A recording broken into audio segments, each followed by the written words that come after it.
Ladies and gentlemen, welcome back to Gaming with me, Tony Mo.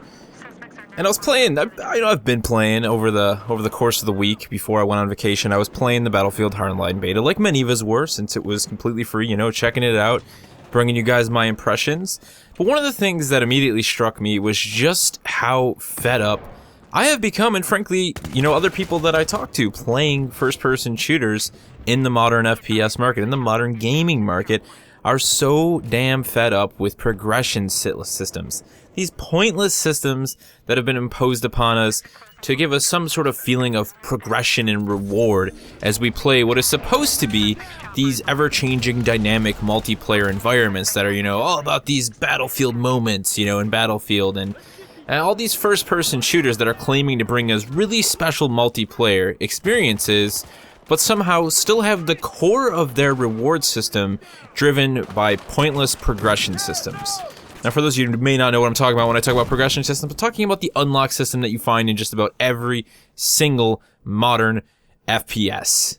Call of Duty, Battlefield, Halo 4 even did it, basically rewarding players for just gaining experience just by playing the game. Hey, you really like that assault rifle that you could be using for your medic class inside of Hardline? Well, guess what? You have to play the game for at least 25 hours before you can unlock and then purchase that weapon with your in-game cash that you've earned from playing the game.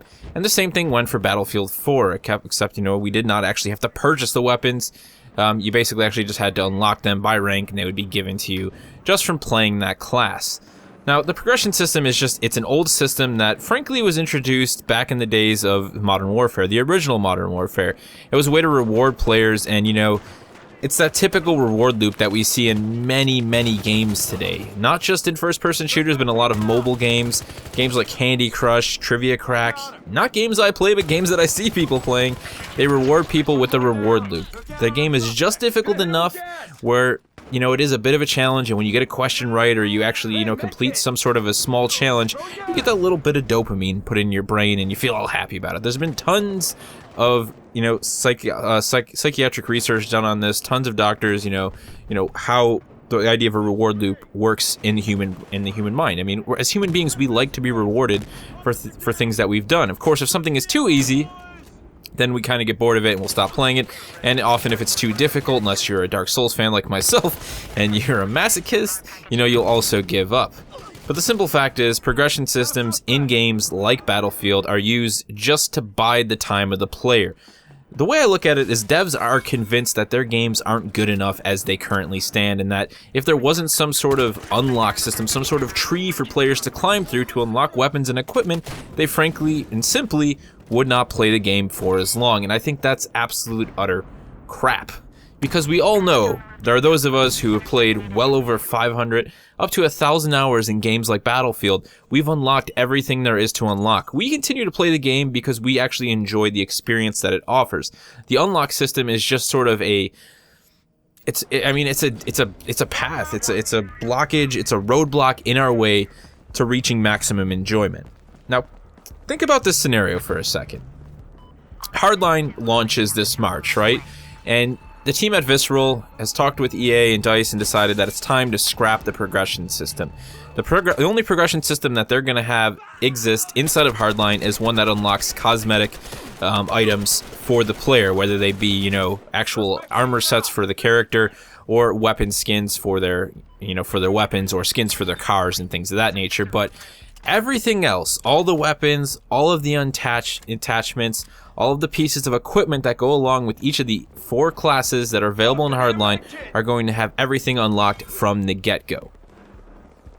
Rather than forcing players to grind to unlock all of these elements, everything is there, and players are free to experiment and mix and match all of these different pieces of equipment, rifles, sidearms, to find what they enjoy the most. One of my favorite things to do inside of a first-person shooter like Battlefield or Call of Duty, and many people will agree with me on this, is kit building. We love it. You finally unlock everything, you sit back and you say to yourself, man, what if I mix this with this and I can make this cool little kit? One of my favorite kits to run in Hardline personally is, rather than actually playing the medic as a medic role, I know people will freak out on this, but usually I'm playing with someone else in my squad who is, you know, more than capable of being the medic. I'll go more of a disruptor class, as I call it. Basically, I run the gas grenades with a gas mask, and then I'll put some sort of a close point optic, like an aim point, on my RO93 or, you know, whatever I may be running as my primary, with a suppressor and a foregrip. Just something nice and tight and silent so I can go and gas people out, breach the room, you know, clear them out, and still be able to, you know, survive the effects of my own gas grenade. That's just a fun little class, and you know what? People like doing things like that in first-person shooters, especially when you've been playing the game for a really long time. When you start to hit that 100-hour mark in a game like Battlefield, usually, if you're still playing, you are definitely enjoying the gameplay experience that the game has to offer. You know, you still love playing Rush or Conquest, but you're definitely looking for ways to metagame. You're looking for smaller elements that you can sort of mess around with, and, you know, little made-up games that you can create to make the experience just a little bit more enjoyable, to get just a little bit more life out of it. And in my opinion, if you have to drudge for hundreds of hours to unlock, you know, that one frickin' assault rifle at the bottom of that class, it just becomes a boring drudge. It's a nightmare. It's daft. It's stupid. I hate it. I can understand, you know, the initial idea of getting players hooked, but I think that by doing that and by putting that kind of system in your game, like I said earlier, you're basically straight up saying that your game cannot hold the player's attention on its own. It needs a progression system, otherwise people wouldn't continue to play it for as long as they have. And I think that is a completely rubbish way to approach game design. I think it's a rubbish way to approach the multiplayer. And I also think it brings about an entirely other, a much larger issue in some cases, which is what we see when it comes to putting stats on weapons and weapon balancing in games like Battlefield and Call of Duty. It's this never-ending issue of balancing these weapons, and the devs at the same time feel required and obliged in many ways to make sure that whatever weapon is at the end of that progression mark is more powerful and more accurate and somehow performs better, just because that's the way a progression system typically works in most games. Is that, okay, if I spent more time and I had to spend more money and I had to work harder for this weapon, for this assault rifle, well, shouldn't it be a little bit better than everything else? And as much as a dev will try and say, oh, we're trying to balance everything, you know, every weapon is different, every weapon has its own scenario, there still ends up being multiple weapons in the roster of a game like Battlefield 4 that are unused by players because they've been nerfed so badly. They're just outperformed by other weapons in the game. Now again, this is a whole other issue we can talk about, and really, to put the facts simple, is that multiplayer developers for these games aren't spending enough time patching their games and balancing weapons. You take a look at a game like League of Legends and Dota, you know, two MOBAs that have hundreds, you know, close to hundreds of different champions, all with their own sort of roles and their playstyles and their own animation sets and their own skills that are constantly being tweaked.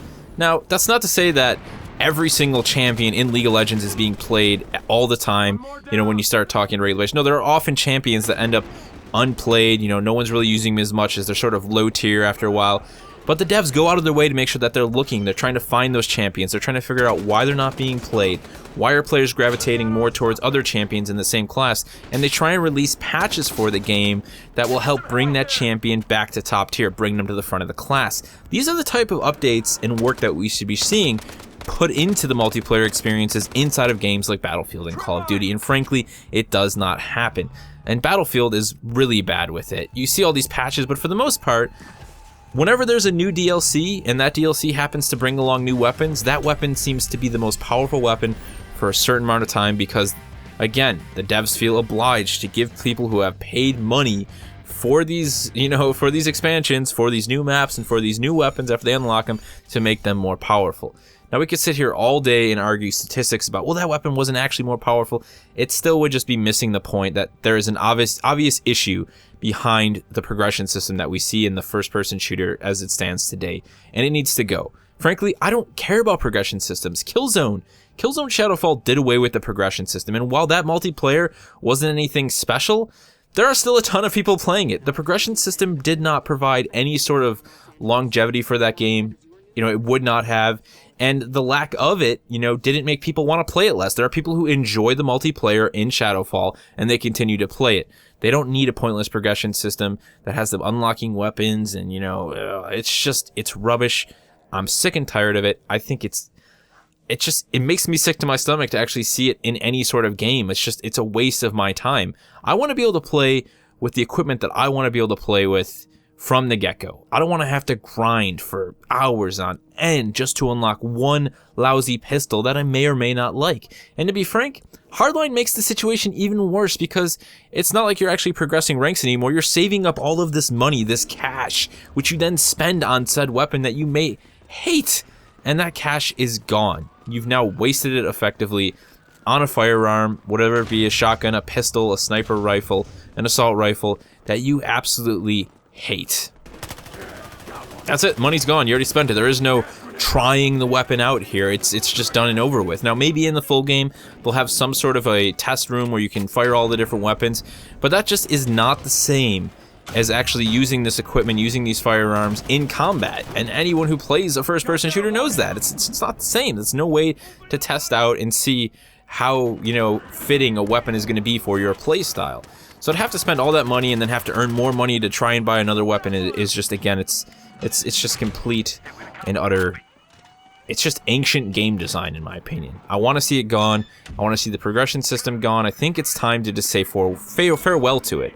You look at a game like Arma, and Arma has always been focused on giving players the tools and the equipment to just have as much fun as they can. Here's everything. Here's the sandbox. Here's the vehicles. Here's the weapons. Why do we need a progression system? We don't need a ranking system. Our game is what you make of it. And to be honest, the stuff that we've given you here is going to let you have a really damn good time. That's what I want to hear these developers say. That's what I want to hear DICE and Visceral say. I just want to see them come out and say, boom, here's everything, man. Go crazy. Of course we have some game modes for you, and of course we have some maps to play them on, and there's a ton of weapons and all these different equipment for you to mess around with, but it's there. Use it as you see fit and have a good time. Hopefully, you know, with DICE working on Battlefront, we'll see some big changes to the way that they make first-person shooters. I mean, honestly, if Battlefront comes out and it's even close to just like Battlefield with Star Wars, I will be absolutely devastated.